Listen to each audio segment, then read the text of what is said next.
I'm Dana Friday with Crisis Center North, a domestic violence center in Pittsburgh, Pennsylvania. And this is Ari, one of our service animals. I am here to talk to you today about the link between domestic violence victims and their companion animals. What is domestic violence? Domestic violence is relationship violence. It is a pattern of behavior intended to get and maintain power and control over another person in an intimate relationship. The core of domestic violence is power and control. We have something called a power and control wheel, which is helpful when understanding the pattern of this abusive and violent relationship. It allows us to identify an abuser and for a victim to understand what a common cycle of abuse is. There are many ways that a person can be abused. It is not only physical or sexual violence. A victim can be coerced, threatened, emotionally abused, isolated.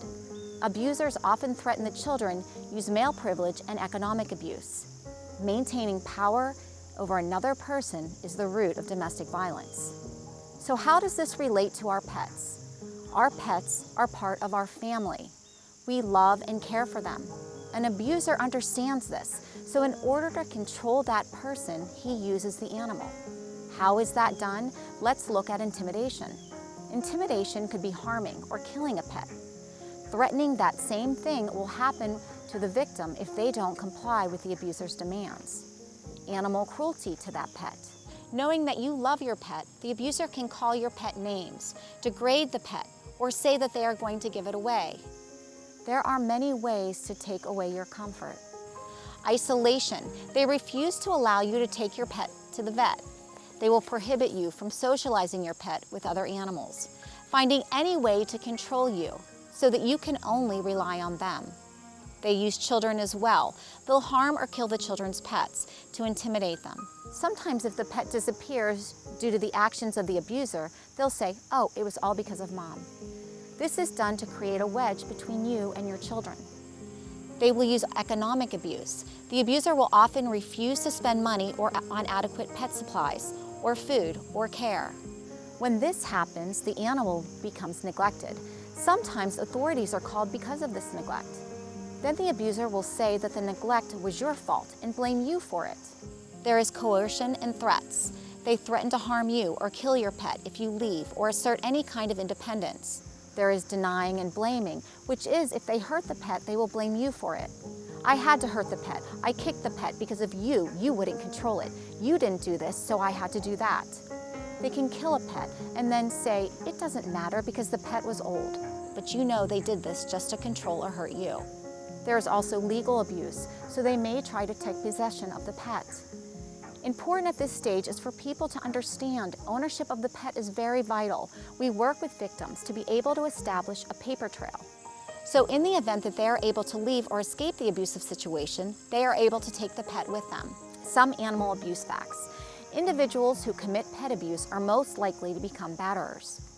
Pet abuse is one of the 4 significant predictors for domestic abuse. So what that means, if an animal in your home is being abused, it is very likely that a person in your home is also being abused. A national survey shows 85% of domestic violence shelters indicated that women coming into the shelter told incidences of pet abuse. Here is a video of how an abuser can try to control their significant other by using their pet.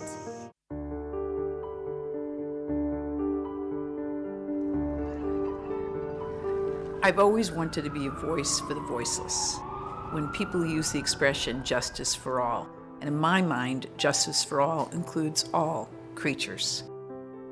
Many of us, myself included, consider my animals to be part of my family. Misha's owner kept me updated with her situation and things going on in her life. Just about every time she came in, at some point she'd be in tears. She was scared of her husband. I remember that guy. He did not crack a smile. He was intimidating. Many people will stay in domestic violence relationships because they fear that their pets are going to be injured. And they fear that because some monster has put into their mind that their pets will be injured. Her husband told her that if she didn't take Misha, he was just going to throw the cat out. He just wanted to use the cat as a tool. He put Misha in the carrier and set it in the middle of the street. Let's assume that someone who's a domestic violence victim has decided that they need to leave the relationship. The next thing is they have to physically get up and leave. They fear if their pet is left behind that the pet could be tortured or killed. She was not in a situation where she could keep Misha. She didn't know if she was going to find anywhere that she could take the cat. So they have to take their pet with them, or they have to bring their pet to someplace where they know their pet will be safe. So I told her we would keep Misha here for as long as it took.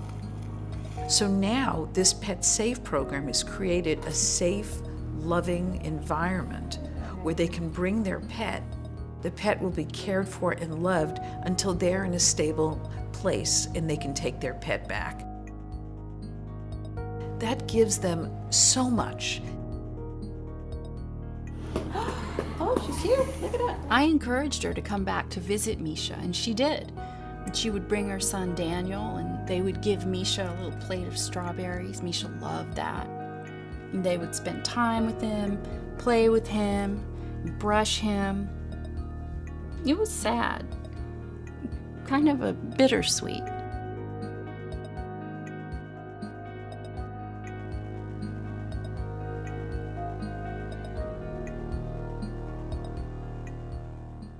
So you can see from seeing that video how important it is to make sure that somebody has somewhere to go with their pet. How are we going to help them? Let's start with your organization. Is it possible that your organization will need to help someone? Do you have a policy for helping that person? It is a very difficult situation because people don't want to interrogate others about their personal life. However, these people need help, and they need to know that the services and there are places to go to get that help. So it is important to disseminate the information. There is a link between animal and person abuse, and there are services. Here's the situation where a woman came into a vet office with her boyfriend. She managed to get a note to the tech that said, "Call the police. My boyfriend is threatening me. He has a gun. Please don't let him know." For the first time tonight, a woman describes her terrifying escape. She used a note to alert workers that her boyfriend was threatening her with a gun. We've shown you the video. Now the victim is sharing her story. News 6's Troy Campbell joins us with her message to others in need of help. And you kind of lose faith in humanity, but then you slip a note to a veterinarian and they call the police for you. The 28-year-old woman, seen Friday in the surveillance video inside the lobby of the DeLand Animal Hospital, says after 2 days of being assaulted by her boyfriend, 39-year-old Jeremy Floyd, she convinced him to bring her dog to the vet. She told staff she thought her dog had an ear infection, but in reality, she worried that his ear was actually grazed by a bullet inside their home. I wrote it on my hand, just took off my banknote and I wrote it. And then my handwriting isn't usually that sloppy. Then this note, handed off to the vet staff, saying her boyfriend was threatening her with a gun. I slipped her the note, and that's when I slid my glasses off to show her I had a bruised eye, just so she would take me seriously. The two seen here in the exam room. And when we were waiting in the room, and I knew the police were on the way, I was shaking and I was trying to hide it by petting Max, my dog. Then she saw an officer through the window. First, a sigh of relief, then followed by fear over how Floyd might react. I wasn't sure if he would shoot at the police, at me, at the dog, at himself. I was just afraid, but he stood up and he said, "It hurts me." Officer safely taking Floyd and his loaded handgun into custody. The victim, thankful the employees got her the help she needed. The whole staff was just amazing. And I didn't mean to put that on them, but they were there and they were heroes. She hopes her moment of bravery inspires others who are also in a domestic violence situation. Never stop trying. And if you see abuse, it does escalate. It does escalate, no matter what they say. It will get worse. In Volusia County, Troy Campbell, News 6. What a brave move. Just today, investigators added another charge of stalking against the victim's boyfriend. He called her dozens of times while in jail over the weekend. If you know someone dealing with domestic violence, we posted a number and information on how to get help at clickorlando.com. You'll find it inside the story. It's right there on the homepage. What would you have done if you received this note? Thankfully, the staff at the front desk took the note to the veterinarian and they called the police. They remained calm and acted normal, awaiting their arrival. The perpetrator and the victim were moved into an isolated waiting room for the safety of the staff and other clients. The clients were removed from the building once the perpetrator was in the exam room. The police successfully apprehended the perpetrator without incident. Why did this work so well? Because there is a policy. There was a discussion about this prior to it happening. They had a plan, so people knew what to do. What if? What would you do? First, you don't want to attempt to get any information while the perpetrator is present. You need to get the victim alone or make a follow-up call the next day. You seemed upset. We just want to make sure you know that there's help out there if you need it. Please call us. And if there is abuse or neglect to animals or people, you should report them to the authorities. And our agency has referrals of those numbers. So what is the next step? Of course, you want to have them call us, or you can call us. So let's look at how that information is going to get to the victims. First of all, we have tent cards or brochures that could go in the restrooms. The tent cards are very small and have our phone number on them. We also have brochures that tell more about our services. We want to make sure people know that they have rights and that we will be talking about their rights. Once you call the hotline, we make sure that the person and their family are safe. If they have a pet, there are different services that we offer. We have pet-friendly hotels, so if it's an emergency situation, we are able to house the victim with their pets. We will also board pets when the victim has somewhere to go but can't take the pet with them, or when there is an animal abuse in the home and the pet needs immediate safety. We also offer veterinary funds. For the animals' immunizations, we can make sure that they have all their shots and they are ready to go. We offer pet store gift cards in case somebody needs financial assistance to take care of their pet. We have funds to help people take care of first month's rent, utility payments, moving expenses, or even security cameras. There are also transitional housing options to help victims afford their rent with their pets. All of these options are part of our safety planning. But sometimes leaving a violent relationship is not always the immediate solution. There are safety plans that you can do while you're still living with the abuser. If you're trying to work the situation out, we let the victims drive their own bus to determine what's best in their lives. We help them with counseling, medical advocacy, legal advocacy, economic empowerment, and pause for empowerment. We also educate them on their rights, such as a right to know about the services available to them, a right to know about any court event going on, including information about bail, the escape of an offender, and the release of an offender. They have a right to hear about the details of the results of that case. They have a right to notice of the arrest of the offender.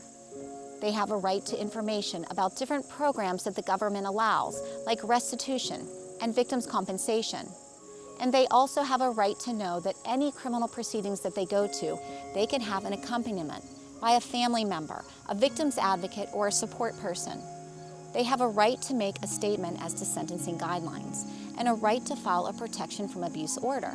A protection from abuse order protects the victim from the abuser's harassment, stalking, or threatening.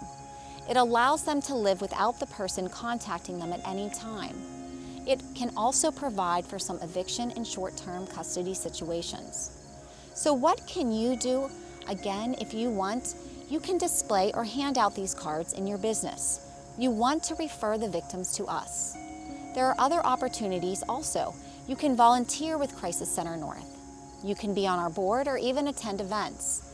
There are chances for donations and online social media help if you're interested, along with numbers or resources. So we've been asked, why are we keeping pets and humans together? Here's a short video about the importance of animals and people together, how animals really help people get through these situations. Almost half of domestic violence victims are fearful to leave the relationship out of fear of what might happen to their pets.